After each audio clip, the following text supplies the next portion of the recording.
Bom dia a todos os paroquianos da paróquia de Santa Clara. Nós temos no próximo dia 14, próximo domingo, o 11º domingo do tempo comum. Isto é, tempo depois da Páscoa.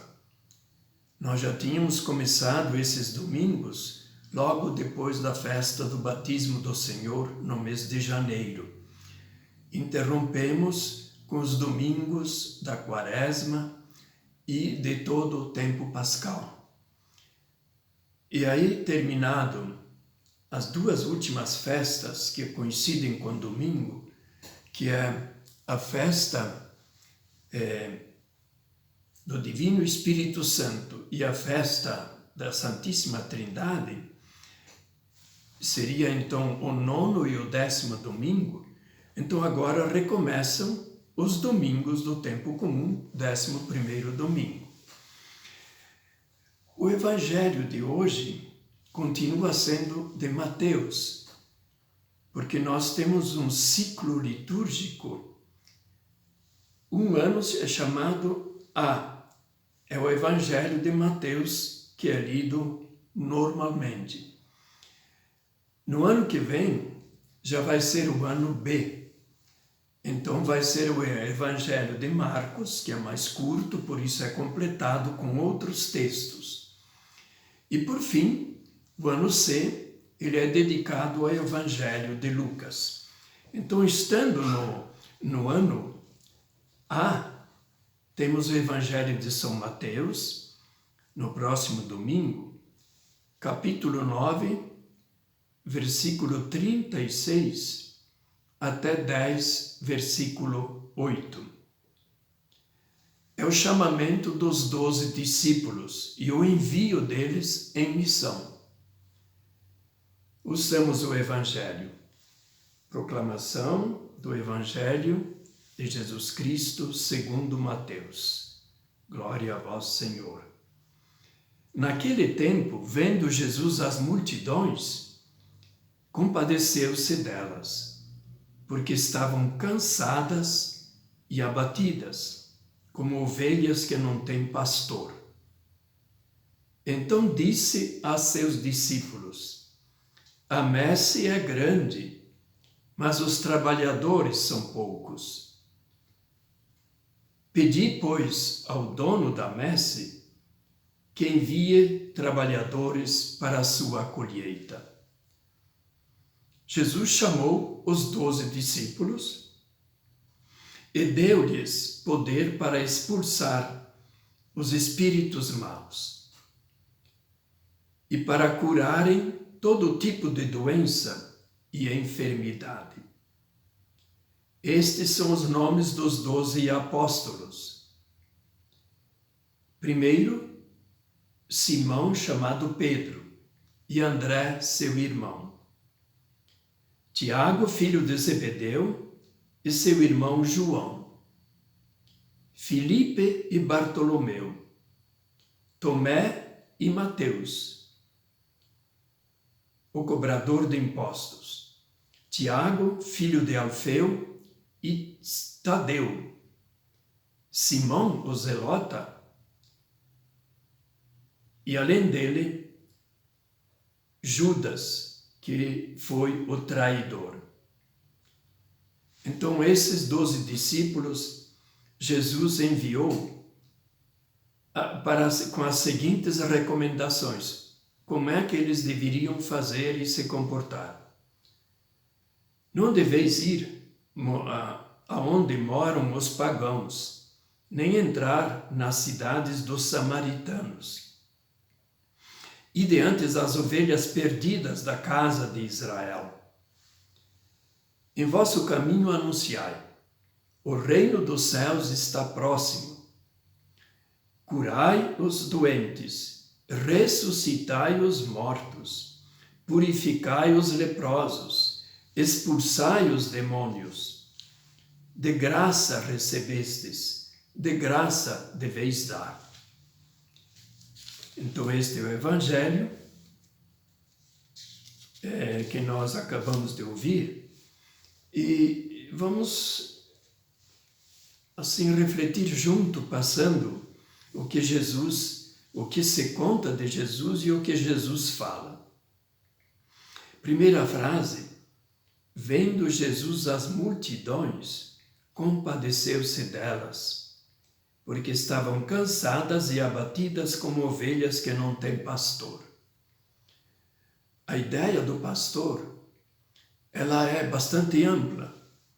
Primeiro eram os reis da antiguidade que se diziam pastores, como o rei Hammurabi, no século XVIII a.C. Mas depois também todos aqueles que, junto com o rei, dirigem o povo politicamente e também a parte religiosa, os sacerdotes, levitas. Então são chamados pastores, aqueles que devem guiar, seja cuidar, em primeiro lugar, o rei, pelo bem-estar do povo e também do bem-estar espiritual, que são os sacerdotes, Então, ovelha sem pastor significava que Jesus sentia, tanto lá na Galileia, quando ele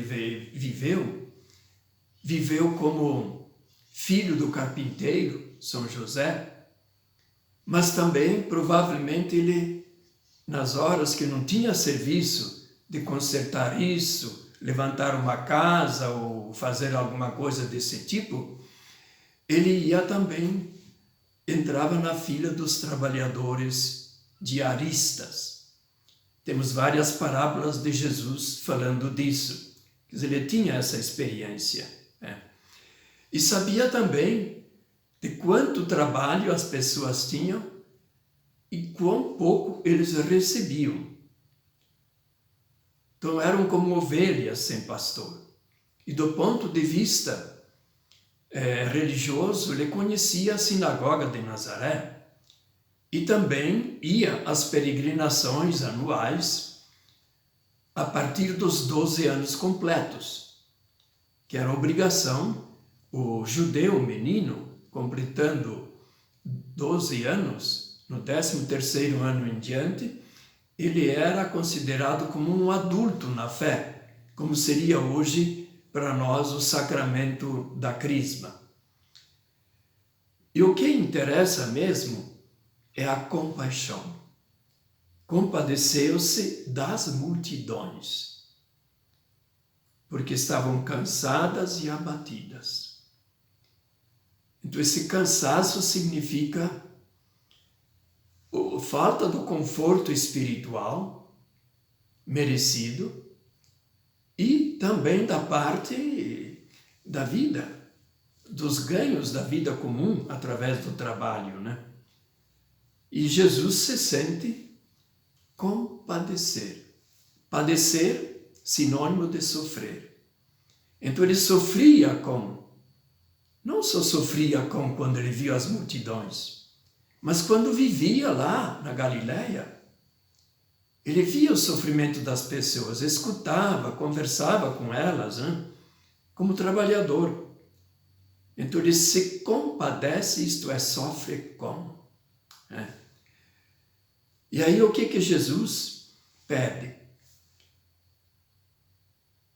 A messe é grande, mas os trabalhadores são poucos.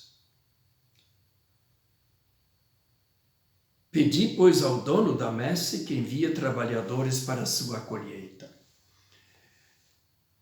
Ele vê, quer dizer, lá na Galileia havia pequenas planícies, mas em geral eram montanhas e os cultivos eram feitos em patamares, como a gente vê, por exemplo, lá na China, plantação de arroz em patamares descendo enormes montanhas, Então, a messe é grande, messe significa colheita, não é? Então, a colheita é grande. Que colheita? Podia ser colheita de trigo, que era o primeiro que amadurecia. E depois vem a azeitona, vem a uva, vem as frutas e outros produtos mais. Então, Então havia muita coisa, mas Jesus está pedindo o quê? Ele está pedindo gente para trabalhar na roça? Não é isso. Ele está com as multidões, então ele pede que nós olhemos com o olhar dele o povo ao nosso redor, e também toda a situação em que esse povo vive. Então hoje o que ele pediria para nós? Ele se compadeceu. Pediria que a gente se compadecesse nesse tempo de pandemia, quando muitas pessoas não podem trabalhar, gostariam de trabalhar. Se arriscam a trabalhar, podem pegar o coronavírus e talvez serem vítimas fatais. Então, o que a gente tem, que obrigação nós temos? Exatamente de olhar como Jesus olha ao nosso redor. As pessoas que nós conhecemos, mesmo durante essa quarentena prolongada, nós estamos fazendo isso. Você vê muita coisa bonita, as comunidades se organizam, recolhem alimentos, ou quando existe alguém, vizinho ou conhecido, perdeu algum familiar, ente querido, então vai lá e consola, senão com a presença, menos pelo celular, não é? Uma conversa que sempre ajuda as pessoas. Aí ele chama os 12. Eu queria só chamar atenção que os 4 primeiros discípulos são 2 duplas de irmão.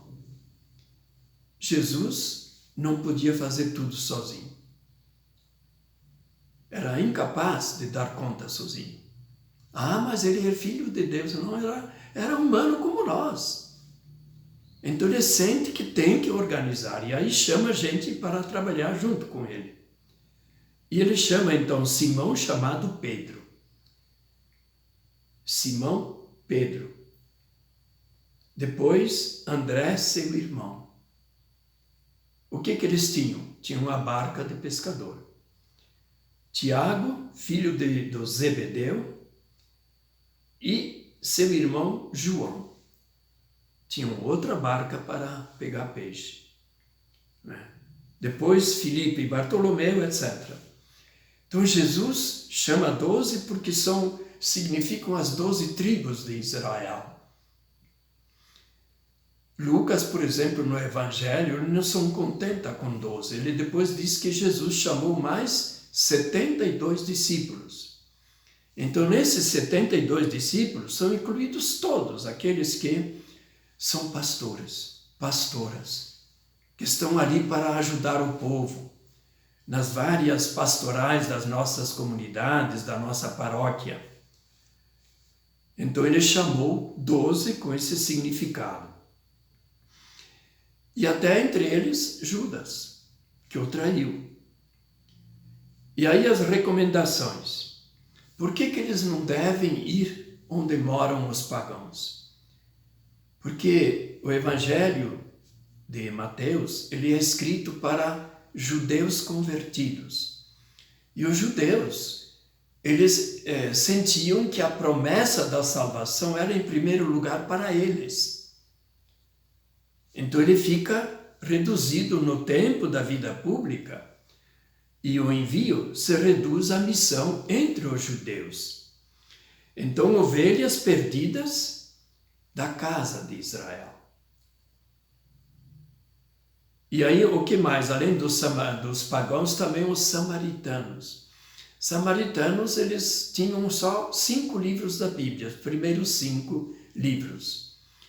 E estavam separados já há mais de 200, quase 300 anos, dos judeus que mantêm a Bíblia toda e escreveram a Bíblia toda.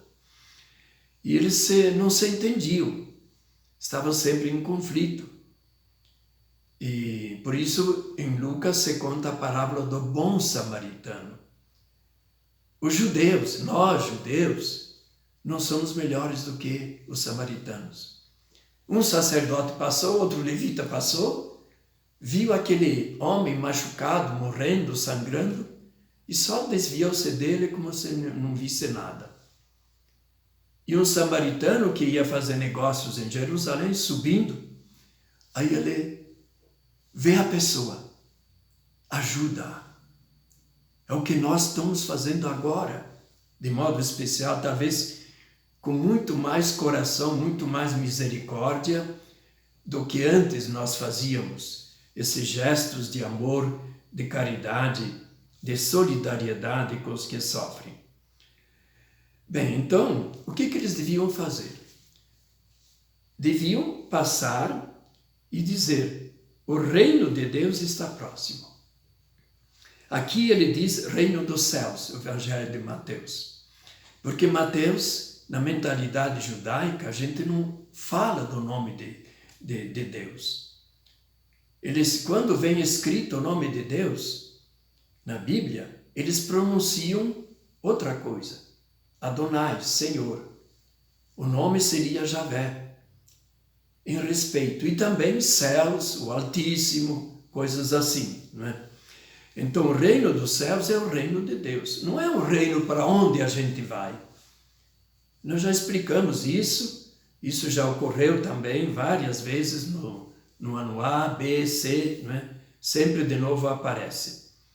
Sobretudo na festa, tanto no comemoração dos mortos, fiéis defuntos, como no 1º de novembro, todos os santos. São as bem-aventuranças. E aí, como é que a gente percebe que o reino de Deus está próximo? Curai os doentes, ressuscitai os mortos, purificai os leprosos, expulsai os demônios. Quem que podia fazer isso? Jesus fazia. Então ele dá os mesmos poderes. De graça recebestes, de graça deveis dar. Então o reino de Deus, o reino dos céus, ele está aqui na terra. E ele se manifesta quando eu, você, os nossos conhecidos, nossos amigos, nossa comunidade, se voltam para cuidar das pessoas. Sejam crianças, sejam idosos, seja qualquer pessoa da comunidade, e nem precisa ser da comunidade. É um ser humano. Assim como o bom samaritano também entendeu, né? Que ele devia cuidar também desse homem que era provavelmente um judeu. Então era isso que eu queria lembrar para vocês. E é claro, nós vamos continuar não só rezando uns pelos outros, mas continuando a fazer o que Jesus nos ensinou no Evangelho de hoje. Ao escolher os apóstolos e mandá-los fazer o que Jesus fazia. Isso é o reino de Deus aqui. Não precisamos ficar preocupados, porque fazendo isso, vamos lá para Deus definitivamente onde Ele está. Demos graças a Deus.